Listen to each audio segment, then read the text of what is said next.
Some houses are built with bricks and wood, but others are built with secrets. This is the story of a young man named Adil and the phone that changed his life forever. The move-in. Adil dragged the last cardboard box into the apartment, wiped the sweat from his forehead, and closed the door with a heavy thud. The place was old, too old. The paint on the walls peeled in strange patterns, as if the building itself was shedding its skin. The wooden floors creaked under every step, announcing his presence to the emptiness. Still, it was home now. Rent in the city had been impossible, and this little apartment, tucked into the corner of a fading building, was all he could afford. It wasn't much, but it was better than the suffocating loneliness he had felt in his last place. Or so he thought. He began unpacking, pulling clothes from boxes, stacking books on a crooked shelf, trying to fill the silence with the sound of moving. That's when he noticed it. In the living room, on a dusty side table by the wall, sat a phone. An old, heavy, black rotary phone. Adil frowned. That's weird.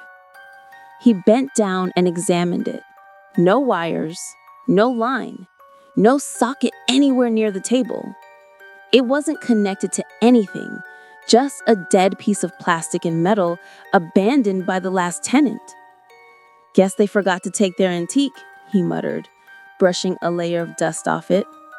He almost carried it straight to the trash. Almost. But something stopped him.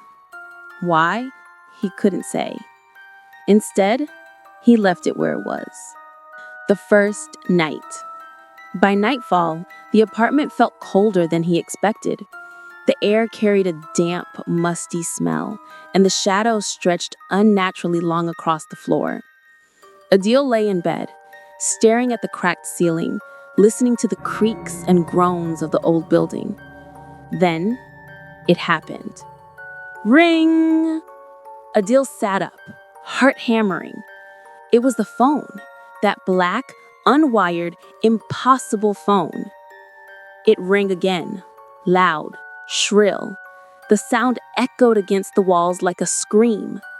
For a long moment, Adil sat frozen. Then, slowly, as if moving against his own instincts, he walked into the living room. The phone rattled on the table with every ring. He whispered, almost to himself, "This can't be real." His hand trembled as he picked it up. Hello? At first, nothing, just static. Then, a voice, faint, a whisper. "Why did you move in?" Adil's throat tightened. Who is this?" The line hissed. Then silence. Adil slammed the receiver down, his pulse racing. The phone was dead. Just a lifeless piece of plastic and metal. He backed away from it, trying to convince himself it was a prank. Maybe a neighbor messing with wireless signals. Maybe he was just tired. But as he turned to leave, ring! The sound pierced the silence again. No, no, no, Adil muttered, clutching his hair. It rang once. Twice. 3 times. He didn't want to answer. Every nerve in his body screamed not to, but the sound wouldn't stop. With shaking hands, he picked it up again. Static. Then the whisper returned, clearer this time. "I see you." Adil dropped the receiver as if it had burned him. It swung back and forth on its cord, though the phone had no line. His eyes darted around the room. The shadows seemed thicker now, the corners darker. Someone was watching. He could feel it.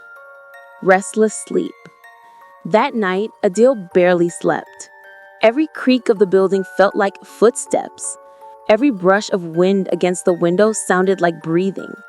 He woke up repeatedly, half expecting to see someone standing over him, but the room was always empty. By morning, sunlight spilled into the apartment, chasing away the shadows. Adil tried to laugh it off. Stress, that's all it is. Moving day stress. But deep down, he knew better. He avoided looking at the phone all day. Midnight again. The second night, he decided to stay awake. He sat in the living room, laptop open, forcing himself to watch movies, scroll through news, do anything to stay distracted. Minutes crawled by. 11 p.m., 11:30, 11:45. His eyes grew heavy. He rubbed them, trying to focus. And then, 12 o'clock, midnight. Ring! The sound shattered the stillness. Adil's heart nearly stopped. The phone rang again. And again. This time, it didn't stop after a few rings. It kept going, a relentless mechanical scream. Adil clutched the edge of the sofa. His mouth went dry. Finally, trembling, he picked up the receiver. "Who are you?" he demanded, voice cracking. The whisper came icy and deliberate. "Don't go to sleep." Click. The line went dead. Adil stood frozen, his mind racing. What did that mean? Was it a warning? A threat? And then, something new. A soft thump. It came from his bedroom. Slowly, he turned his head towards the dark hallway. Another thump. This time, from his closet. His chest tightened.